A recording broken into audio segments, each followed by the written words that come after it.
Raise your hand if you had a cup of coffee this morning. Love it. Almost everyone in the room.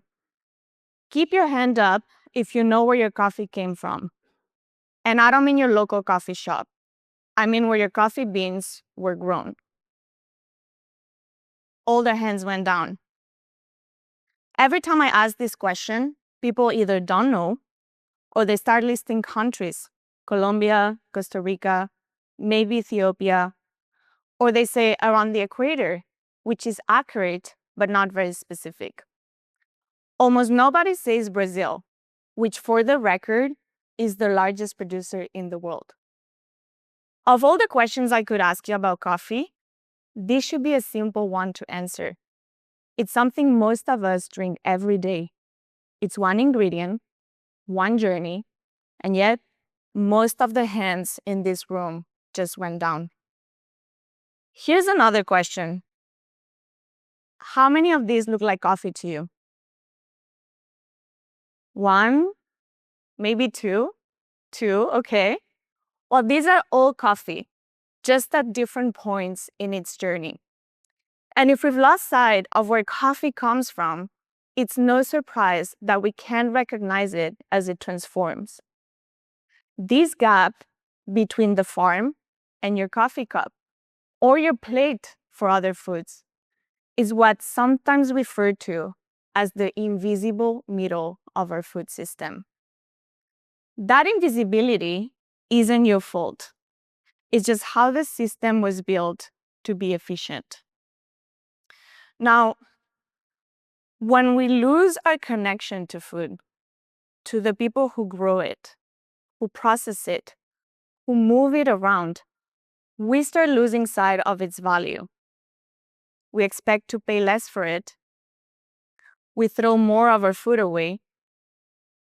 Because if all we see is the final product, we're missing everything else that went into making it. That invisible middle is where I work. I'm a biological systems engineer, and I work in something called post-harvest processes. What is that? The food we eat, the coffee we drink, it's all made of living things. And the moment you harvest a living thing, you detach it from the soil, the plant, the tree. You start a race against the clock before that living thing decays. My job is to make sure food can travel far enough, last long enough, and arrive to you safely and worthy of everything it took to grow. That's what post-harvest engineering is about. I don't think I landed in this field by accident. In my family, food has always traveled distances. My grandfather was a cook who moved from China to Europe and opened restaurants in Belgium, Germany, and France. I was born in France, but I grew up in Catalonia, a region of Spain, where my uncle and his family farmed the land. So he always came home with almonds and olives to go with their French cheeses. Almonds is what took me to UC Davis and California, where most of the almonds in the world are grown. To me, food is a way of carrying culture and the stories of the people and places behind it. Coffee is perhaps the most extreme version of that idea, because most of the people who grow it and most of the people who drink it will actually never meet. Coffee is grown on 12.5 million farms in countries located around the equator, also called the Coffee Belt. But most of it is actually consumed thousands of miles away from that, in Europe, in East Asia, and in North America.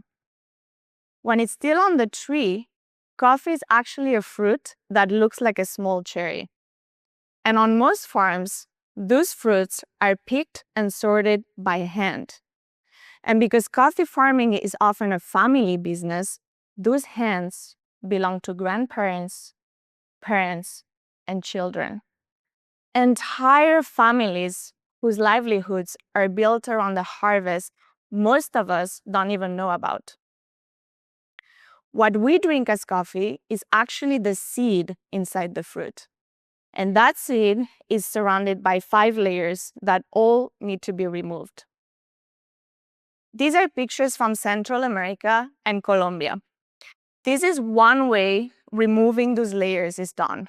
But depending on where you are and how big your farm is, this can look a little bit different. Larger operations usually have more mechanized equipment.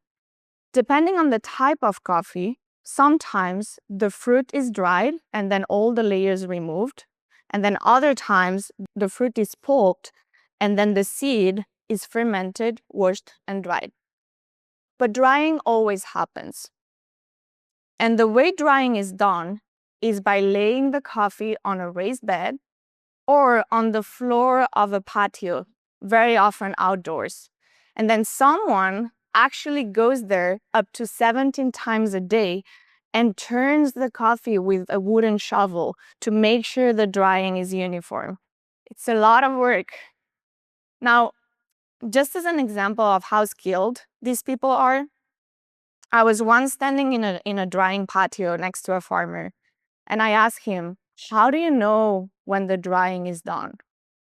And they have tools for that, and they use them all the time. But he grabbed a few of those beans, he rubbed them against his hands, he pressed them, and he said, "Do you hear that? That means they're ready." And then he handed those beans to me with the same care my uncle used to hand me olives in Catalonia.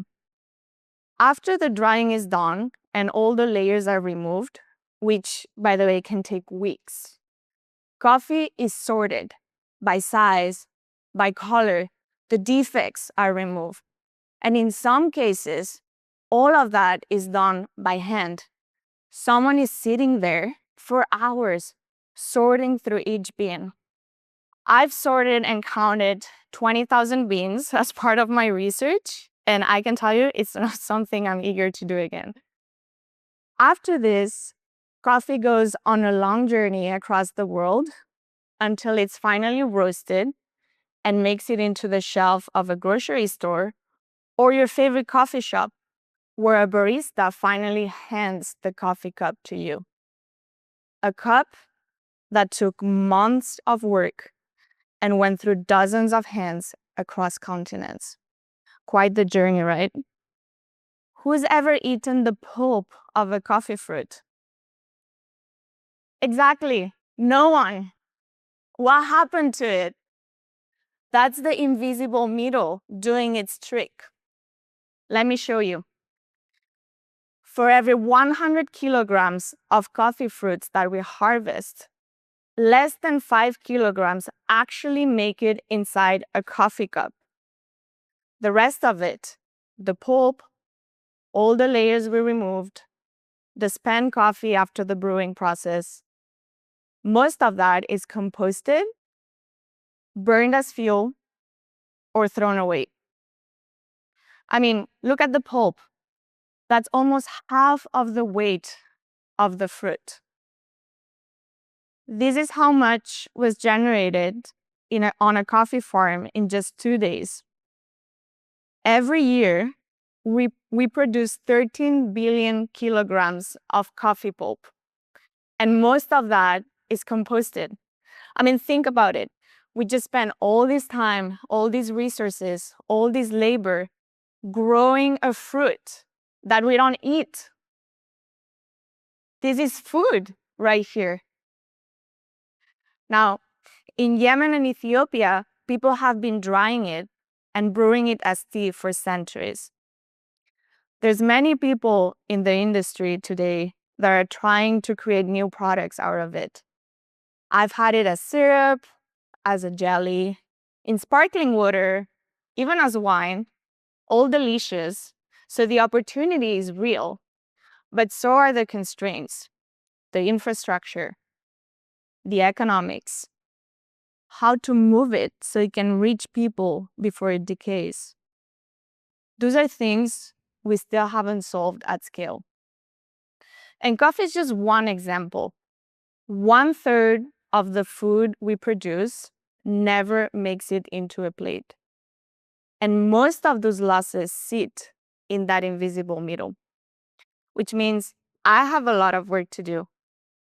But in the meantime, and for today, if you're leaving this room a little more curious and a little more aware of who's behind your food, more connected to it, that's already a win. Next time you drink coffee, remember, someone held those beans between their hands. That moment happened. It's in your cup, along with the 125 million people whose livelihoods depend on coffee. And if you start seeing it in coffee, you can see it in everything else you eat, in your almonds, in your olive oil, in your chocolate. The invisible middle just became a little more visible. Thank you for listening, everyone.